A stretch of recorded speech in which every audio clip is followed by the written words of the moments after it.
আজি 21/9/2021 চনৰ এই ভাটিবেলা বা বিয়লি বেলাত আপোনালোকক আমন্ত্ৰণ কৰি আনি আমাৰ এই চাঞ্জাবাৰী চলিংচালিৰ আগন্তুক হ'ব লগা ৰূপালী জয়ন্তীৰ কাৰ্যসূচী কিছু জনাব বিচাৰিছোঁ। প্ৰথমতে সকলোকে শুভেচ্ছা জনাইছোঁ। আমাৰ এই চাঞ্জাবাৰী চলিংচালি অৰ্থাৎ বিদ্যালয়খন যোৱা 97ত 1 জানুৱাৰীতে প্ৰতিষ্ঠা কৰা হৈছিল আৰু এই লৈ ইতিমধ্যে আমাৰ 25 বছৰ মানে ৰানিং হৈ আছে আৰু সেই 25 বছৰ ৰানিং হোৱাৰ উপলক্ষে আমি ৰূপালী জয়ন্তী পালন কৰাৰ কাৰণে আমি যোজনা কৰিছোঁ। তো অহা 28, 29, 30 জানুৱাৰী 2022 আমি ইয়াতেই মানে ৰূপালী জয়ন্তী পালন কৰা হ'ব আৰু ইয়াৰ উপলক্ষে আমি ইয়াৰ লগতে সংগতি ৰাখি মানে এখন মানে স্মৃতি গ্ৰন্থ প্ৰকাশ কৰাৰ কাৰণে আমি যোজনা কৰিছোঁ আৰু সেই স্মৃতি গ্ৰন্থৰ নাম আমি ইতিমধ্যে বাথুপুৰী নামাকৰণ কৰা হৈছে আৰু সেই বাথুপুৰী স্মৃতি গ্ৰন্থত আমি মানে নপুৰণি সকলো লেখক লেখিকাৰ পৰা অসমীয়া আৰু বড়ো মাধ্যমৰ আমি মানে লিখনি আহ্বান কৰা হৈছে। গতিকে এই লিখনিটো অহা 30 অক্টোবৰ ভিতৰত মানে পোৱাকৈ আমি প্ৰেৰণ কৰাৰ কাৰণে আহ্বান জনাইছোঁ আৰু লগতে আমাৰ এই অঞ্চলৰ বিশিষ্ট ব্যক্তি তথা বড়ো সাহিত্য সভাৰ ৰঙিয়া জিলা বড়ো সাহিত্য সভাৰ প্ৰতিষ্ঠাপক সম্পাদক সুবংনী আলাৰী তুন্দুৰাম বড়ো আৰু তেখেতৰ বাথুৰ আৰু প্ৰতিষ্ঠাপক গড়চৰ আঞ্চলিকৰ সভাপতি আছিল আৰু সেই উপলক্ষে তেখেতক আমি অহা মানে 30/9/2021 চনৰ তাৰিখে এই ইয়াতে আমি তেখেতৰ প্ৰতিমূৰ্তি স্থাপন আমি কৰিব বিচাৰিছোঁ আৰু তেখেতৰ আদৰ্শ যাতে আমি আমাৰ এই গড়চৰ অঞ্চলত মানে প্ৰতিষ্ঠিত হৈ বা আদৰ্শটো জীয়াই ৰাখিব পাৰোঁ আৰু তেখেতে এইখন বিদ্যালয়ৰ প্ৰতিষ্ঠাপক সভাপতি আছিল। সেইকাৰণে আমি তেখেতৰ যে আদৰ্শ এই বড়োসকলৰ যে আদৰ্শ এই আদৰ্শক আমি জীয়াই ৰাখোঁ বা তেখেতৰ আদৰ্শক জীয়াই ৰখাৰ কাৰণে আমি এটা প্ৰয়াস কৰিছোঁ আৰু তেখেতে অকল বড়োৰে নহয়, তেখেতে নিজে বড়ো সাহিত্য সভাৰ সম্পাদক হৈও তেখেতে নিজে বড়ো মাধ্যমৰ চাকৰি নকৰি তেখেতে অসমীয়া মাধ্যমৰ শিক্ষকতা কৰি অসমীয়া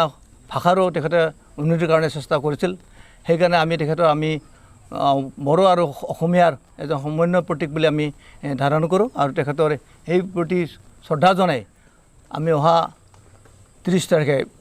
মানে ছেপ্টেম্বৰৰ 30 তাৰিখে আমি তেখেতৰ প্ৰতিমূৰ্তিৰ মানে স্থাপনৰ আধাৰশিলা স্থাপনৰ কাৰণে আমি ঠিক কৰিছোঁ। ইয়াৰ সকলো ৰাইজৰ সহায় সহযোগিতা কামনা কৰিছোঁ। নমস্কাৰ। আজি 21 তাৰিখ ছেপ্টেম্বৰ 2021 এই তাৰিখতে আমি আপোনালোকক আমাৰ এই চাঞ্জাবাৰী চলিংচালিৰ সন্মুখত অনুৰোধ জনাইছোঁ যাতে আমাৰ যি ৰূপালী জয়ন্তী এই ৰূপালী জয়ন্তী পৰ্বক সাফল্যমণ্ডিত কৰা দিশত সকলো দিশতে যাতে সহযোগিতা আগবঢ়ায় তাৰ বাবে প্ৰথমে মই আপোনালোকক অনুৰোধ কৰিছোঁ প্ৰচাৰ মাধ্যমৰ যোগেদি যাতে এইটো প্ৰচাৰ হয়। কথা হ'ল 1997 চনৰ 1 জানুৱাৰী তাৰিখে এই চাঞ্জাবাৰী চলিংচালি বিদ্যালয়খন গড়চৰ অঞ্চলৰ যিসকল শিক্ষাপ্ৰেমী উদীয়মান ব্যক্তি উৎসাহিত ব্যক্তি তেনেধৰণৰ ব্যক্তিসকলে একেলগে মিলিত হৈ বড়ো সাহিত্য সভাৰ যি ৰঙিয়া জিলাৰ ভৱন সেই ভৱনতে অনুষ্ঠিত হৈছিল আৰু তাত আলোচনাৰ মাধ্যমেদি এটা সিদ্ধান্ত হৈছিল যে অসমত যাতে নিজৰ মাতৃভাষাক ৰক্ষা কৰিব পৰা যায়, ৰক্ষা কৰাৰ উদ্দেশ্যে বড়ো মাধ্যমৰ শিক্ষানুষ্ঠান এটা ব্যক্তিগত খণ্ডত স্থাপন কৰাটো নিতান্ত প্ৰয়োজন। এই কথা সেইদিনা আলোচনা হৈছিল আৰু সেই অনুসাৰে সেইদিনা এটা সিদ্ধান্ত হৈছিল যে গড়েশ্বৰত চাঞ্জা বুৰালী চেলিংচালি নামৰ এখন বিদ্যালয় স্থাপন কৰা হওক আৰু উক্ত সিদ্ধান্তৰ মৰ্মে 1 জানুৱাৰী 1997 চন সেইদিনা আমি আমাৰ এই বিদ্যালয়খন প্ৰথম শুভ উদ্বোধন কৰিছোঁ আৰু ইয়াৰ প্ৰস্তুতি হিচাপে ৰাইজে কিন্তু বাঁহ বেত যোগান ধৰিছিল সকলোৱে উৎসাহিতভাৱে উৎসাহেৰে নিজৰ যিমানখিনি পাৰ্য মানে তেওঁলোকে বৰঙণি যোগাইছিল আৰু সেই অনুসাৰে সেই অনুষ্ঠানটো সেই দিনাৰ পৰাই সেই সময়ৰ পৰাই স্থাপিত হৈছে আৰু এই স্থাপিত হোৱাৰ পৰাই আজিলৈকে একাধিক্ৰমে বিভিন্ন বাধা বিঘিনি কেতিয়াবা ধুমুহাও মানে আমাৰ বিদ্যালয়খন ভাঙি ছিগি মানে হেৰি কৰিছে তৎসত্ত্বেও কিন্তু এই বিদ্যালয়ৰ যিটো পাঠ্যক্ৰম এই অঞ্চলৰ যিসকল ল'ৰা ছোৱালী গৰীব মধ্যবিত্ত গুণগত শিক্ষা মানে প্ৰদান কৰিব পৰা যায় সেই দৃষ্টিভংগী ৰাখিছিল আৰু এই দৃষ্টিভংগীৰে শিক্ষা দান কৰি আহিছে আজিলৈকে মানে কৰি আছে আৰু ভৱিষ্যতলৈকে মানে ইয়াৰ দীৰ্ঘায়ু আমি কামনা কৰিছোঁ আৰু এই ক্ষেত্ৰত আমি আজি সুঁৱৰিব লাগিব যে বিশেষভাৱে মাননীয় স্বৰ্গীয় সুবুংনি আলাৰী মানৱ জ্যোতি বুলি কোৱা হ'ব অসমীয়াত স্বৰ্গীয় তনুৰাম বৰদেৱ সক্ৰিয়ভাৱে ইয়াত ভূমিকা গ্ৰহণ কৰিছিল আৰু তেওঁৰ সক্ৰিয়তাৰ ফলতেই এই বিদ্যালয়খন পৰিচালনা কৰাৰ সহায় সহযোগিতা সকলোৱে পাইছিল আৰু ইয়াৰ উপৰিও তেওঁ শিক্ষকতা নিজৰ দায়িত্ব পালন কৰা হিচাপে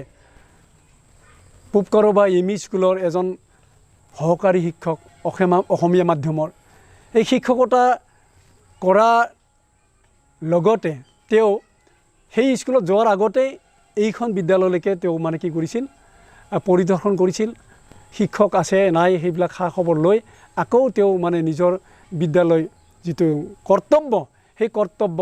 পূবকৰবা এম ই স্কুললৈকে গৈ পাঠদান কৰিছিল ছাত্ৰ ছাত্ৰীৰ মাজত আমি জানিব পাৰিছোঁ যে তেওঁ সেই পূবকৰবা এম ই স্কুলত যিসকল ছাত্ৰ ছাত্ৰী ল'ৰা ছোৱালীক মানে পঢ়ুৱাইছে সেইসকল আজি মানে বহু উচ্চ খাপৰ মানে কি পদবীত চাকৰি কৰিবলৈ সুযোগ পাইছে আৰু তেওঁলোকে তেওঁক আজিও সুঁৱৰিছে আমি তেওঁলোকৰ কথাৰ পৰা তেওঁলোকৰ মাজৰ পৰা এইবোৰ কথা আমি জানিব পাৰিছোঁ আৰু অঞ্চলত সমন্বয়ৰ কাৰণে তেওঁ যথেষ্ট উদ্যোগ লৈছিল ইয়াত বড়ো ভাষিকেই হওক বঙালী ভাষিকেই হওক অসমীয়া ভাষীয়েই হওক অন্যান্য ভাষী বিশেষকৈতো আমাৰ তিনিটা ভাষীয়েই মানে ইয়াত মানে আছে গতিকে সেই তিনি ভাষীৰ মাজত সমন্বয় যাতে ৰক্ষা কৰিব পৰা যায় মানুহ যাতে আমি মানুহ হিচাপে জীয়াই থাকিব পৰা যায় সকলোৱে যাতে একত্ৰিতভাৱে থাকিব পৰা যায় সেই প্ৰচেষ্টা তেওঁৰ এটা দৰ্শন আছিল বুলি আমি ক'ব লাগিব আৰু সেইকাৰণে আমি তেওঁক কোনোপধ্যে পাহৰিব নোৱাৰোঁ আৰু সেই দৃষ্টিভংগীৰে তেওঁ যিহেতু ইতিমধ্যে কাম কৰিছে বিভিন্ন অঞ্চলত ঘূৰি ফুৰিছে বড়ো মাধ্যম মানে জীয়াই ৰখাৰ কাৰণে তেওঁ যথেষ্ট কষ্ট কৰিছিল ৰঙিয়া জিলা বড়ো সাহিত্য সভা 1970 চনতে তেওঁ মানে কি প্ৰতিষ্ঠা কৰিছিল প্ৰতিষ্ঠাপক সম্পাদক তেওঁ আৰু তেওঁৰ উদ্যোগতে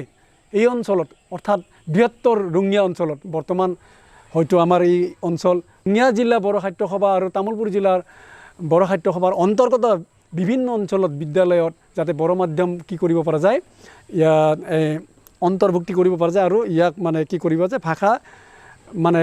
বড়ো ল'ৰা ছোৱালীসকলে বড়ো ভাষাতে মানে অধ্যয়ন কৰাৰ সুযোগ সুবিধা পোৱা যায় তাৰ কাৰণে উদ্যোগ লৈছিল আৰু শিক্ষক নিযুক্তি কৰিছিল ময়ো মানে 78-79ত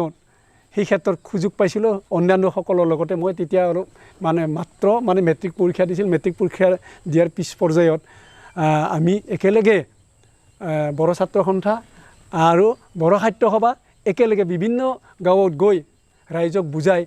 তাত মানে শিক্ষক নিযুক্তি দিছে আৰু সেইসকল অৱশ্যে আজি মানে শিক্ষক হিচাপে চৰকাৰী চাকৰি হিচাপে নিযুক্তি লাভ কৰিছে সেই সময়তেই মানে নিযুক্তি লাভ কৰিছে গতিকে নিশ্চয় তেনেধৰণৰ ব্যক্তিয়ে আমাৰ এই অঞ্চলৰ কাৰণে যথেষ্ট অৱদান দি গৈছে আৰু এই যথেষ্ট অৱদান এই শৈক্ষিক দিশতে হওক সাংস্কৃতিক দিশতে হওক বা ধৰ্মীয় দিশতেই হওক আৰু সমন্বয়ৰ শান্তি সম্প্ৰীতিৰ দিশতেই হওক তেওঁৰ অৱদান আমি কেতিয়াও পাহৰিব নোৱাৰোঁ। আৰু সেইকাৰণে আমি আমাৰ চাঞ্জা বৰালি চেলেংচালিৰ যি ৰূপালী জয়ন্তী, এই ৰূপালী জয়ন্তী বৰ্ষৰ লগতে সংগতি ৰাখি আমি চিন্তা চৰ্চা কৰিছোঁ। যিহেতু তেওঁই মানে এই বিদ্যালয়ৰ প্ৰতিষ্ঠাপক, সভাপতি আৰু বাথৌ ধৰ্মৰ তেওঁ প্ৰতিষ্ঠাপক বুলি আমি ক'ব লাগিব আমাৰ এই অঞ্চলৰ, আৰু তাৰ লগত জড়িত। লগতে আমাৰ এই চাঞ্জা বৰালি চেলেংচালি আমাৰ অসমৰ বাথৌ আশ্ৰম সমন্বয় সমিতিৰ লগত জড়িত। গতিকে এই জড়িত হিচাপে আমাৰ ইয়াতে ৰূপালী জয়ন্তী বৰ্ষ উদযাপন কৰাৰ লগতে বাথৌ আশ্ৰম সমন্বয় সমিতিৰ মানে কি ইয়াত 20তম অধিৱেশন অনুষ্ঠিত হ'ব। আমি একেলগে সংগতি ৰাখি দুয়োটাকে আমি আমাৰ গড়েশ্বৰত উদযাপন কৰাৰ কাৰণে আৰু পালন কৰাৰ কাৰণে আমি ইতিমধ্যে প্ৰস্তুতি চলাইছোঁ। আৰু সেই মানে প্ৰসংগতে উল্লেখ কৰিব লাগিব মাননীয় স্বৰ্গীয় চুবুংনি আলাৰী মানৱ জ্যোতি মাননীয় তুনুৰাম বৰদেৱৰ এটি স্মৃতি চিহ্ন যাতে আমি চিৰযুগমীয়া কৰি ৰাখিব পাৰোঁ, তাৰ কাৰণে আমি চিন্তা চৰ্চা কৰিছোঁ। ইতিমধ্যে এটা কমিটি আছে, সেই কমিটিয়ে তাৰ বাবে প্ৰস্তুতি অলৰেডি চলাইছে। আৰু অহা 30 ছেপ্টেম্বৰ তাৰিখে বৃহস্পতিবাৰে ইয়াৰ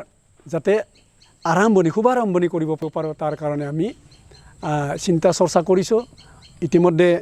এটা কমিটি আছে, সেই কমিটিয়ে তাৰ বাবে প্ৰস্তুতি অলৰেডি চলাইছে। আৰু অহা 30 ছেপ্টেম্বৰ তাৰিখে বৃহস্পতিবাৰে ইয়াৰ যাতে শুভাৰম্ভণি কৰিব পৰা যায় সেই দিন ঠিক কৰিছোঁ। আৰু উক্ত শুভাৰম্ভণিৰ যিটো অনুষ্ঠান তথা কাৰ্য, সেই কাৰ্য সম্পাদিত কৰাৰ কাৰণে আমি আমাৰ গড়েশ্বৰ 30 নং গড়েশ্বৰ সমষ্টিৰ মাননীয় MCLA পবিত্ৰ বৰদেৱক আমি আমন্ত্ৰণ জনাইছোঁ। তেখেতেই শিলান্যাস কৰিব। আৰু আমি অৱশ্যে ইতিমধ্যে আলোচনা কৰিছোঁ ইয়াত যিটো মানে প্ৰতিমূৰ্তি, সেই প্ৰতিমূৰ্তি বনোৱাৰ কাৰণে আমি এজন কলাবিদক যোগাযোগ কৰিছোঁ, তেওঁৰ লগত আলোচনা কৰিছোঁ। আমি ফাইবাৰৰ আমি বনাম। অৱশ্যে আমি যিহেতু অৰ্থৰ ক্ষেত্ৰত সবল নহয়, তথাপিও আমি ফাইবাৰৰ মানে এই প্ৰতিমূৰ্তি বনোৱাৰ কাৰণে আমি সিদ্ধান্ত গ্ৰহণ কৰিছোঁ। আৰু সেই অনুসাৰে 30 তাৰিখে আমি আমাৰ এই চাঞ্জা বৰালি চেলেংচালিৰ বাউণ্ডাৰীৰ ভিতৰতে আমি শুভাৰম্ভ কৰিম। আৰু ইয়াৰ কাৰণে আমি অৱশ্যে এজন কলাবিদক যোগাযোগ কৰিছোঁ, তেওঁ হ'ল নবীন চন্দ্ৰ গডফু। তেওঁৰ লগত আমি যোগাযোগ কৰিছোঁ। হয়তো তেখেতকে আমি এই দায়িত্ব হয়তো সম্পূৰ্ণ ভাৰ দিব পাৰোঁ, অলপ পিছৰ পৰ্যায়ৰ সেইটো কথা। তথাপিও আমি তেখেতৰ লগত যিহেতু যোগাযোগ কৰিছোঁ, এই কথাটো আপোনালোকক মই অৱগত কৰিলোঁ। আশা ৰাখিছোঁ আমাৰ যিটো ৰূপালী জয়ন্তী বিভিন্ন কাৰ্যসূচী থাকিব, মানে নাট প্ৰতিযোগিতা আমি চেষ্টা কৰিছোঁ, এক্সিবিশ্যন থাকিব, এক্সিবিশ্যনে প্ৰদৰ্শনী। আৰু এই প্ৰদৰ্শনী বিশেষকৈ শৈক্ষিক দিশৰ থাকিব। আৰু বিজ্ঞানৰ দিশত যাতে আমি আমাৰ এই অঞ্চলত যাতে উঠি অহা যুৱ প্ৰজন্ম তথা ছাত্ৰ ছাত্ৰীসকলক যাতে আগুৱাই আনিব পৰা যায়, অঞ্চলৰ শৈক্ষিক দিশত যাতে আগুৱাই নিব পৰা যায়, সেই দৃষ্টিভংগী ৰাখি আমি প্ৰদৰ্শনী শৈক্ষিক দিশত আমি এটা চিন্তা চৰ্চা কৰিছোঁ। আৰু ইয়াৰ উপৰিও মুকলি সভা থাকিব। অন্যান্য শিক্ষাবিদক আমি উক্ত দিনত আমাৰ 28, 29, 30 জানুৱাৰী যিহেতু তাৰিখ ইতিমধ্যে আমাৰ সম্পাদকে ঘোষণা কৰিছে, সেই তাৰিখৰ ভিতৰত আমি হয়তো আগৰ দুদিনত চেমিনাৰ, যি চেমিনাৰৰ যোগেদি আমাৰ উঠি অহা প্ৰজন্মই শিক্ষাৰ কেনেধৰণৰ গুণগত শিক্ষাৰ উঠি অহা প্ৰজন্মই শিক্ষাৰ কেনেধৰণৰ গুণগত শিক্ষা পাব পাৰি, কেনেধৰণৰ শৈক্ষিক দিশত আমি আগুৱাই যোৱাৰ দৰকাৰ বা প্ৰয়োজন, সেই বিভিন্ন দিশত যাতে আমি হেৰি দিব পাৰোঁ। এই চেমিনাৰ অথবা আলোচনা চক্ৰৰ মাজেদি শিক্ষাবিদক আমি আমন্ত্ৰণ কৰি আনিম বুলি আমি সিদ্ধান্ত লৈছোঁ আৰু তেনেধৰণৰ বিভিন্ন কাৰ্যসূচী থাকিব নাচ গান নৃত্য গীত মাত সেইবিলাক থাকিব আৰু অন্যান্য কাৰ্যসূচী থাকিব শোভাযাত্ৰা থাকিব গতিকে